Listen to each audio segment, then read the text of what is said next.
Assalamualaikum warahmatullahi wabarakatuh. Perkenalkan, nama saya Armiza Delia Pratiwi dengan NPM 213102539 dari Fakultas FKIP Prodi Pendidikan Teknologi Informasi. Nah, di video ini saya akan membahas tentang hardware, software, dan brainware. Langsung saja di sini saya akan membahas yang pertama yaitu adalah hardware. Hardware merupakan suatu komponen yang ada pada komputer. Bisa dilihat secara kasat mata maupun disentuh secara fisik.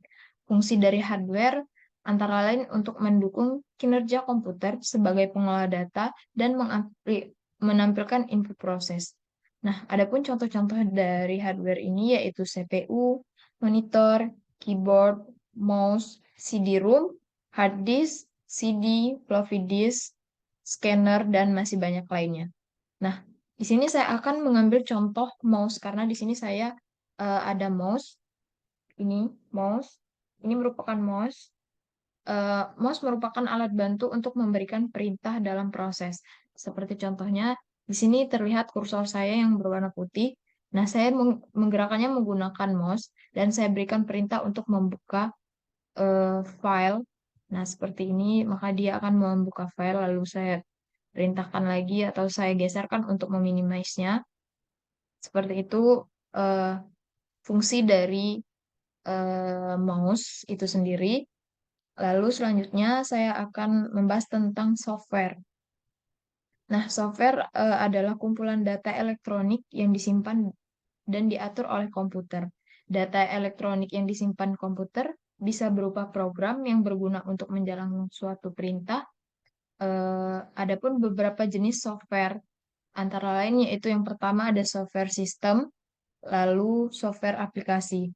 Nah, di software sistem ini terdiri dari tiga sistem, yaitu sistem operasi, program bantu, dan bahasa pemrograman.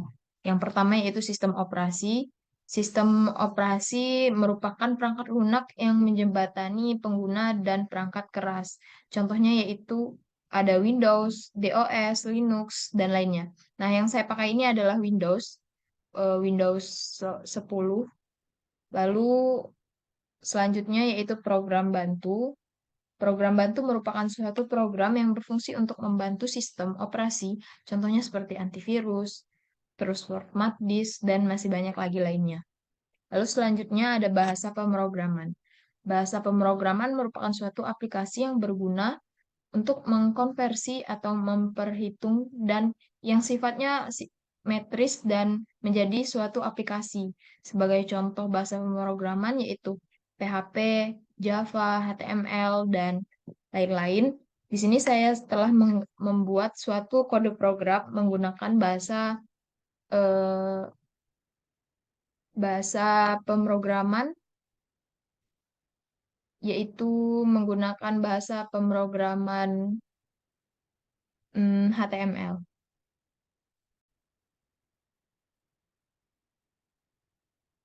Nah, di sini saya telah membuat suatu kode program menggunakan bahasa HTML seperti ini.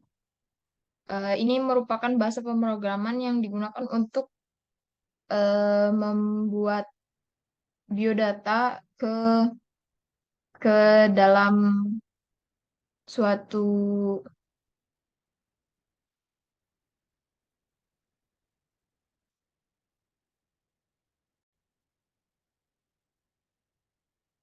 saya ulangi, maksud saya ini adalah kode pemrograman yang menggunakan bahasa pemrograman HTML yang berguna untuk membuat suatu biodata ke halaman web. Nah, contohnya seperti ini. Lalu kita buka. Nah, seperti ini. Ini adalah hasil dari kode program yang saya buat tadi. Nah, di sini ada nama Armiza Delia Pratiwi menggunakan Rospen. Ini adalah format untuk memasukkan fotonya, lalu diatur lagi panjang pendek dari fotonya, lalu di sini untuk memasukkan NPM, universitas, prodi, dan lain-lain, maka hasilnya nanti akan seperti ini.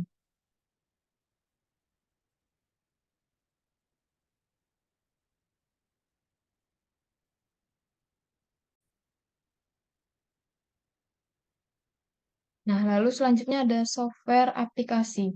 Software aplikasi merupakan perangkat yang berfungsi untuk melakukan berbagai bentuk tugas perkantoran seperti pengolahan kata, lembar kerja, presentasi, pengolahan halaman web, hingga perangkat media player dan lainnya. Nah, untuk pengolahan kata, di sini kan di Windows, untuk pengolahan kata itu software yaitu ada Microsoft Word yang bisa digunakan untuk membuat ini proposal, bisa membuat proposal, makalah, atau kalian bisa menggunakan ini untuk pengolahan kata lainnya. Di sini kita bisa mengolah kata, bisa kita ketikkan saja, apapun. Ini merupakan software untuk pengolahan kata. Lalu untuk pengolahan angka, software untuk pengolahan angkanya yaitu di sini saya menggunakan Microsoft Excel. Nah, di sini kita bisa mengubah formatnya yaitu bisa akunting dan lain-lainnya.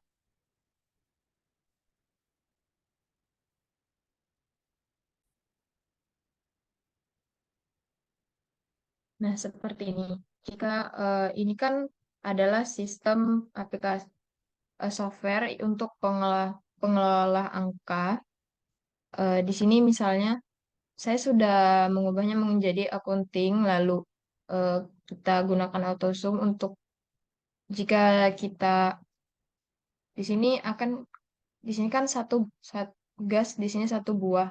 Harga per buahnya 20.000 dan totalnya 20.000. Kalau kita ganti di sini menjadi dua buah, lalu kita tap sebentar.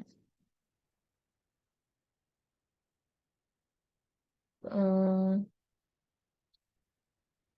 Nah, seperti ini kita ubah menjadi dua, lalu kita tap. Nah, di sini eh, jumlahnya akan berubah, langsung menghitung sendiri. Tadi kan karena satu, jadi totalnya yaitu 15.000. Ketika kita klikkan dua di sini, lalu kita tap menjadi 30.000. Kita tidak perlu lagi menginputkan nominalnya, maka dia akan secara otomatis akan menghitung sendiri. Nah, dia berubah lagi kan menjadi 15.000. Nah, seperti itu. Lalu brainware, saya akan membahas lagi tentang brainware selanjutnya.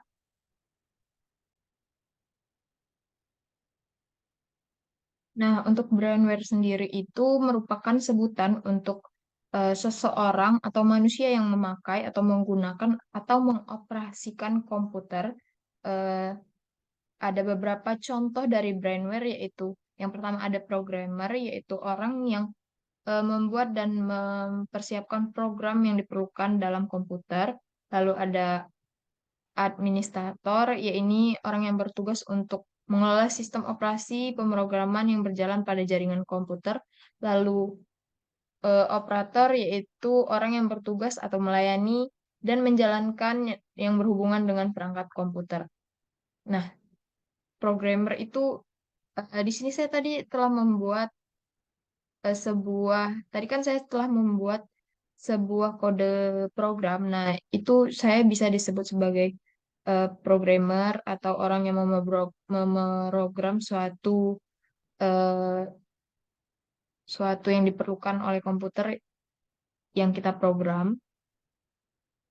Nah, mungkin cukup sekian pemaparan dari saya tentang hardware, software, dan brandware. Jika ada salah kata atau kekurangan, saya mohon ampun.